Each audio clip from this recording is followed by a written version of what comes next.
నిధులు ఇయనిక నీకు ఉష్ణబాధ కాలేదా? ఈ ఆదర్శ గ్రామం అని ఒకటి తీసుకున్నావు, దానికి ఏం చేసినావు అని నేను అడుగుతున్నా. అందుకే ఇవాళ మా మిత్రుడు మా పొన్నం ప్రభాకర్ గారు నువ్వు గౌరెల్లిని గుండెపల్లిని పూర్తి చేయాలన్నారు.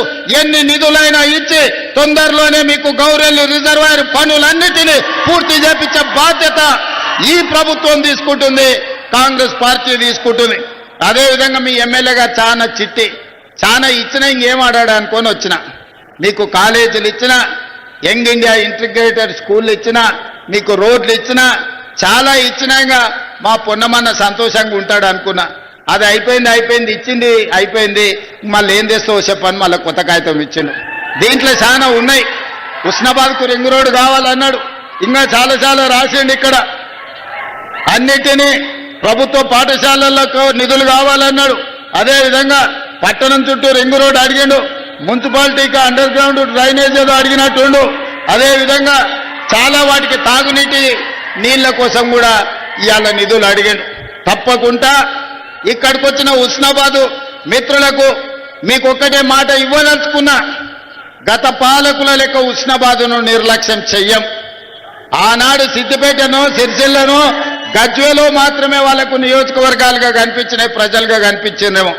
మనం అట్లా కాదు, ఖచ్చితంగా అభివృద్ధి చేస్తాం. ఉస్నాబాద్కు కావాల్సిన నిధులను మంజూరు చేసి ఈనాడు ముందుకు తీసుకెళ్తాం. అదేవిధంగా పెద్దలు వెంకటస్వామి గారు ఉన్నారు. గతంలో ఐటీఐలు అంటే కాలం చెల్లిపోయిన ట్రైనింగ్లు ఇచ్చేది. ఆడ డీజిల్ కార్ మెకానిక్ ఇస్తే ఆ డీజిల్ అంబాసిడర్ కారు షెడ్డుకు పోయింది. పిల్లగాడు చదువు నేర్చుకున్నా రిపేర్ చేయనికే కారు లేదు, పోయి ఫామ్ హౌస్ల అంబాసిడర్ కార్కు రిపేర్ చేయాలి. ఇవాళ ఆడి కార్లు, బిఎండబ్ల్యూలు, బెంజ్ కార్లు వచ్చినాయి. అందుకే ఇవాళ పిల్లలకు ట్రైనింగ్ ఇవ్వాలంటే ఐటీఐలను అన్నిటిని కూడా అడ్వాన్స్ టెక్నాలజీ సెంటర్లుగా ఈరోజు ముందుకు తీసుకెళ్తున్నారు వెంకటస్వామి గారు. అందుకే ఏటీసీలో జాయిన్ అయ్యే ప్రతి విద్యార్థికి ప్రతి నెల 2000 రూపాయలు స్కాలర్షిప్ ఇవ్వడం ద్వారా నిరుద్యోగ యువకులను అభివృద్ధి పదం వైపు సాంకేతిక నిపుణులుగా మార్చి ఈరోజు ముందుకు తీసుకెళ్తాం. అదేవిధంగా మిత్రుడు శ్రీధర్ బాబు గారు ఇక్కడనే ఉన్నారు. ఇవాళ గ్లోబల్ సమ్మిట్ పోయి నేను ప్రధానమంత్రి గారికి, సోనియా గాంధీ గారికి ఆహ్వాన పత్రిక ఇచ్చిన. ఇది నేను చేస్తున్నది కాదు, మిత్రుడు శ్రీధర్ బాబు గారు చేస్తున్నారు. వారి నాయకత్వంలోనే భారత్ ఫ్యూచర్ సిటీలో ఈరోజు తెలంగాణ విజన్ డాక్యుమెంట్ మనం తెస్తున్నామంటే పెద్దలు శ్రీధర్ బాబు గారు అండగా నిలబడి పరిశ్రమలను, ఐటీ కానీ ఇండస్ట్రీస్లో పెట్టుబడులు తీసుకొచ్చి ఈరోజు మన రాష్ట్రాన్ని అభివృద్ధి ప్రదం వైపు నడిపించడానికి వారందరూ సహకరిస్తున్నారు. అందుకే మిత్రులారా, ఇంత ఆలస్యమైన మీతో కలవాలి, మీతో మాట్లాడాలి, ఆశీర్వదించిన మీతో మన సంతోషాన్ని పంచుకోవాలి. అదేవిధంగా సర్పంచ్ ఎన్నికలు రాబోతున్నాయి. రాష్ట్రంలో 10 ఏళ్ళ ప్రభుత్వం ఉంటే ఎవరికి డబుల్ బెడ్రూమ్ ఇండ్లు రాలే. కానీ అదే మన ప్రభుత్వం 10 ఏళ్లలో 20 లక్షల ఇందిరమ్మ ఇండ్లు కట్టి చూపిస్తుంది. ఇవాళ మీకు రేషన్ కార్డు వచ్చినా, ఇవాళ మీకు సన్నబియ్యం వచ్చినా, ఇవాళ మీకు ఇందిరమ్మ ఇల్లు వచ్చినా, ఇవాళ మీకు సారె పేరు మీద చీర, ఇందిరమ్మ చీర మీకు వచ్చినా, ఇవాళ మీకు 200 యూనిట్ల కరెంటు వచ్చినా, ఇవాళ మీకు 21,000 కోట్ల రైతు రుణమాఫీ జరిగిన, ఇవాళ మీకు రైతు భరోసా కింద 9 రోజుల్లో 9,000 కోట్ల రూపాయలు వచ్చిన, ఇవాళ నిరుద్యోగ యువకులకు మొదటి సంవత్సరమే 60,000 ఉద్యోగాలు వచ్చిన, ఇట్లా చెప్పుకుంటూ పోతే చాంతాడంత లిస్ట్ ఉంది. ఇవన్నీ ఎందుకు వచ్చినాయంటే ఒక మంచి ప్రభుత్వం ఈరోజు పాలనలో ఉంది. మంచి ప్రభుత్వం ఉంటే రాష్ట్రం ఎట్లా అభివృద్ధి చెందుతుందో, ఒక మంచి వ్యక్తి గ్రామ పంచాయతీ సర్పంచ్ ఉంటే ఆ గ్రామం అభివృద్ధి చెందుతుంది. రాష్ట్రం అభివృద్ధి చెందాలంటే మంత్రివర్గం బాగా ఉండాలి. గ్రామం అభివృద్ధి చెందాలంటే గ్రామ సర్పంచ్, వార్డు మెంబర్లు మంచోళ్ళు ఉండాలి. అంతే తప్ప మందు పోసిండను, క్వార్టర్ ఇచ్చిండను, ఫుల్లు తెచ్చిండను, ఏదన్నా మన చిన్న తప్పులు చేస్తే మనం గ్రామాలు దెబ్బతింటాయి.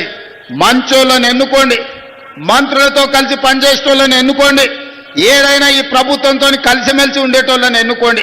కాళ్ళల్లో కట్టెలు పెట్టేటోడు ఉంటే వానికి రాజకీయంగా పనికొస్తుందేమో కానీ మీ గ్రామ అభివృద్ధికి నిధులు రావు.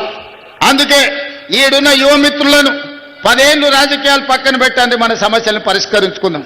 అందరు ఏకంగా నీ గ్రామాలలో వీలైనంత మేరకు ప్రజలను ఒప్పించే ఏకగ్రీవం చేసుకోండి. లేదా మంత్రులతోని ఎమ్మెల్యేలతోని కలిసి పనిచేసే సర్పంచులను గెలిపించుకోండి. అప్పుడు మన గ్రామాలకు నిధులు వస్తాయి. కేంద్రం నుంచి కొట్లాడైనా రాష్ట్ర ప్రభుత్వం నుంచి అత్యధికంగా నిధులు గ్రామాలకు విడుదల చేసే బాధ్యత నేను తీసుకుంటా. మరి మీరు మాత్రం మంచి వాళ్లను, ప్రజలతో మంచిగా ఉండే వాళ్ళనే సర్పంచులుగా ఎన్నుకోండి. ఒకవేళ సర్పంచ్ కింద కిరికిరిగాడు వచ్చిందంటే మన కాలం 5 ఏళ్ళు చూస్తుంటేనే కళ్ళ ముందల కరిగిపోతుంది.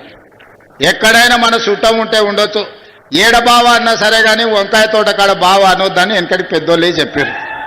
అవునా?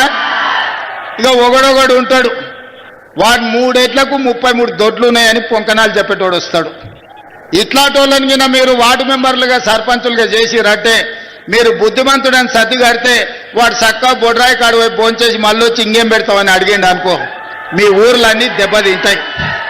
అందుకే బుద్ధి ఉన్నోని, మంచి ఆలోచన ఉన్నోని, గ్రామాన్ని అభివృద్ధి చేయాలన్న పట్టుదల ఉన్నోని, స్థానికంగా మంత్రులతోని కలిసి పనిచేసేటోళ్లను, మంత్రుల దగ్గర పోయి కూర్చొని నిధులు తెచ్చుకునేటోళ్ళను.